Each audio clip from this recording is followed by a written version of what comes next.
You had a question, I think. Yes, I did. Both you and Dawn Langenbach spoke about... Okay, so the question is, do I recommend adding an additional information section or an RFP response once you've addressed all the requirements of the RFP? And yes, if there are things that are special about your firm that didn't fall into that arena that you want to highlight, absolutely add a special section. And you might want to even reference it. So for example, in the cover letter, you might want to say, we're really, you know, whatever you say in the RFP. Again, you want to have one of these attention-getting openers in your cover letter, but somewhere in the cover letter say, you know, in Section 5 of our proposal, we discuss a service that we provide that we think that it wasn't exactly asked for in the RFP. You know, you put the pitch in the cover letter directing them to that additional information, especially if it's highly... But it should be related to, obviously, the project. Absolutely. Absolutely. Let me tell you, nothing is worse than pitching something that they don't want. And at the RFP stage, you know, the fact that you do all this other stuff is not of interest to them. They want to know that you can do this project. And I've been on the receiving end of that, and I hate being sold something that I'm not looking for. Yes, sir. Okay, you're a sub-consultant on the team. He's putting forth a person who doesn't communicate well. Okay. And you've addressed this issue with him? With some difficulty. Yeah. Okay. Is there a marketing person in the lead firm's firm? I agree with you completely. It doesn't matter how smart you are. If you can't communicate something, then the client isn't going to want to work with you.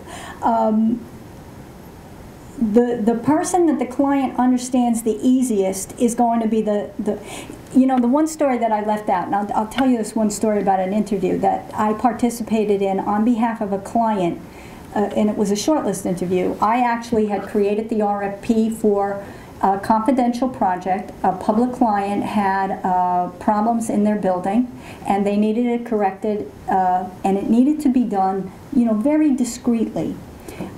So we sent out RFPs, we shortlisted 3 firms, and we brought them in for an interview. And I had designed these lovely little checklists of, you know, an evaluation form. So the first firm that came in was the owner of a highly reputable construction firm who came all by himself, came in with his cup of coffee, his overcoat, never took his coat off, you know, had no presentation whatsoever, just came in and said, yeah, we can do the job. Okay? The interview was short. We talked about it. They asked him a few questions, but there really wasn't any kind of a presentation. The second group came in. They were a young construction firm, and they had a prepared presentation.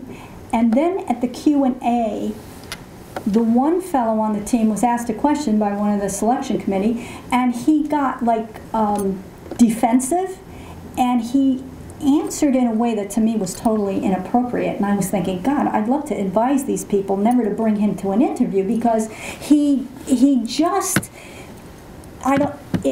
what it seemed to me was that he took the question the wrong way besides. So to me, I'm sitting there thinking, who wants to work with somebody like that? You know, you're going to be arguing with him all the time because he's always going to take things the wrong way.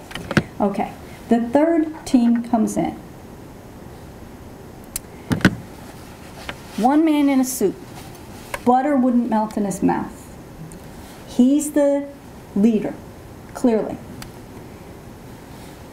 One foreman comes in with rolled up flannel shirt sleeves, and then one gentleman who works with him comes in with this little case, and they all sit down. So the lead guy starts the presentation. He says, look, we understand your issues.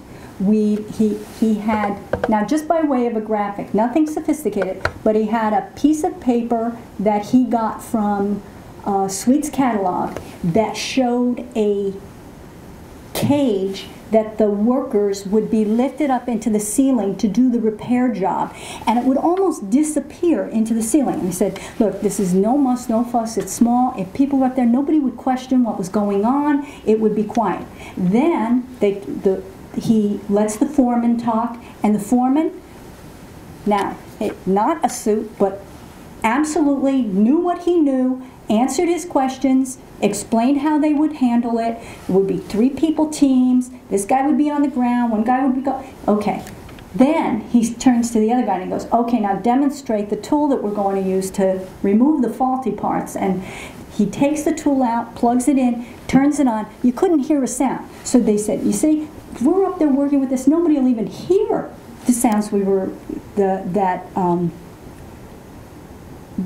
we're making. So we understand what your concerns are about keeping this project confidential. We're convinced that we can do this job. Everybody shakes their hand. When they walk out, we all just threw our evaluation sheets in the middle because we knew they didn't matter anymore, because that third team came in and made us feel like they understood everything that was the issue the client faced. They came in with a plan. They expressed it very well. And we felt like if once they hired them, all the problems are over. Okay?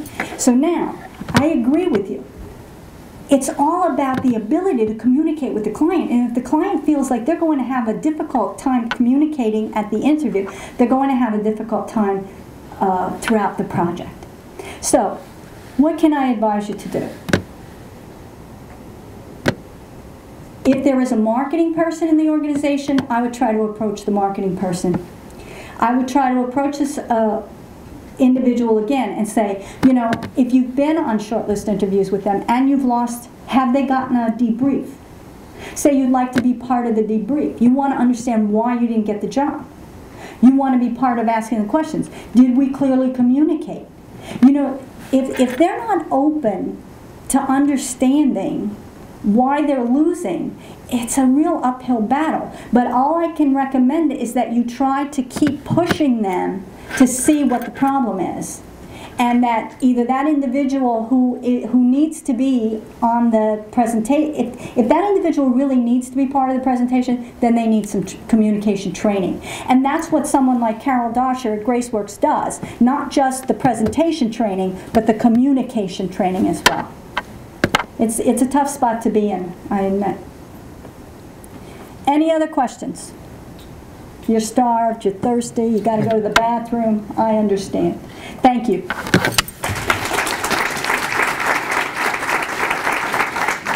We're going to take about a 10-minute break for you to stretch your legs, get up. What I suggest also, and I saw some of you earlier, get an opportunity to interact with each other in the room here. I dare say that there's probably contract opportunities in this room right now with someone sitting to the left or the right or in front or in back of you. So take the opportunity to exchange some business cards so that you may not know that your next opportunity for an RFP might be sitting next to you. So take the time to interact with each other. Give us a few minutes and we'll go down the hall and have some lunch and continue with the rest of the program.